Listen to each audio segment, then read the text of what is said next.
मंदिर के खंडहरों में गूंजती वह रहस्यमयी आवाज विक्रम के कानों में तेजी से पड़ी।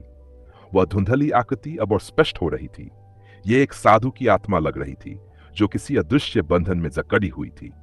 उसकी आंखों में चेतावनी थी। राजन, वह आत्मा बोली, यह राक्षस सामान्य नहीं है।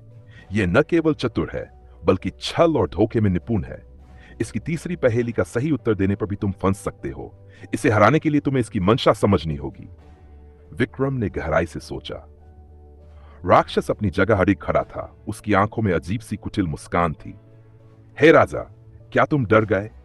जल्दी उत्तर दो, नहीं तो तुम्हारी आत्मा मेरी होगी। विक्रम शांत रहे। उन्होंने राक्षस से कहा, पहेली के उत्तर से पहले मुझे एक प्रश्न का उत्तर दो। तुम यह खजाना क्यों छिपा रहे हो और इन पहेलियों का उद्देश्य क्या है? राक्षस हंसा। उसकी आवाज मंदिर की दीवारों से टकराकर और डरावनी लगने लगी। मैंने इस खजाने को उन लोगों से बचाने के लिए छिपाया है जो इसे पाने के योग्य नहीं, लेकिन जो व्यक्ति मेरी पहेलियों को सुलझा सके वह इसका असली अधिकारी होगा। अब समय मत गवाओ, उत्तर दो। विक्रम ने अपनी तलवार पर हाथ रखा, लेकिन उनके मन में साधु की बात गूंज रही थी। उन्होंने तीसरी पहेली पर विचार किया। ऐसी कौन सी चीज है जो जितनी दी जाए वह उतनी ही बढ़ती जाती है? विक्रम ने आत्मा से कहा, तुमने मुझे रोकने की कोशिश क्यों की? क्या इस प्रश्न का उत्तर गलत है? आत्मा ने उत्तर दिया, यह प्रश्न तुम्हारे लिए नहीं, राक्षस के लिए जाल है। इसका उत्तर प्रेम है, लेकिन जैसे ही तुम यह उत्तर दोगे, राक्षस तुम्हारी प्रेम और विश्वास की शक्ति को चुरा लेगा और इसे अपने छल कामों में इस्तेमाल करेगा। विक्रम मुस्कुराए। अब उन्हें राक्षस की योजना समझ आ चुकी थी। उन्होंने बड़ी शांति से राक्षस की ओर देखा और उत्तर दिया, राक्षस, यह सवाल तो मुझे उलझाने के लिए था, लेकिन इसका उत्तर है प्रेम। राक्षस ने ठाका मारा, तो तुम्हें आखिरकार यह समझ में आ ही गया। अब तुम्हारी आत्मा मेरी हुई। उसने विक्रम की ओर अपना हाथ बढ़ाया, लेकिन विक्रम पहले ही तैयार थे।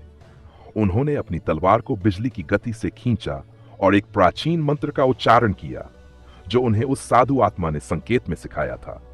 तलवार से एक तेज प्रकाश निकला और राक्षस चीखने लगा। यह क्या किया तुमने? यह शक्ति केवल एक सच्चे योद्धा के पास हो सकती है।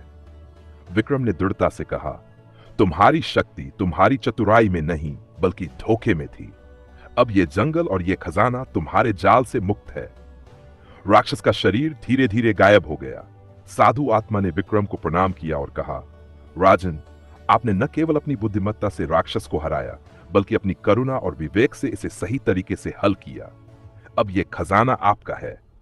जैसे ही आत्मा विलीन हुई, मंदिर के खंडहरों से एक सीढ़ी प्रकट हुई जो खजाने की ओर जाती थी।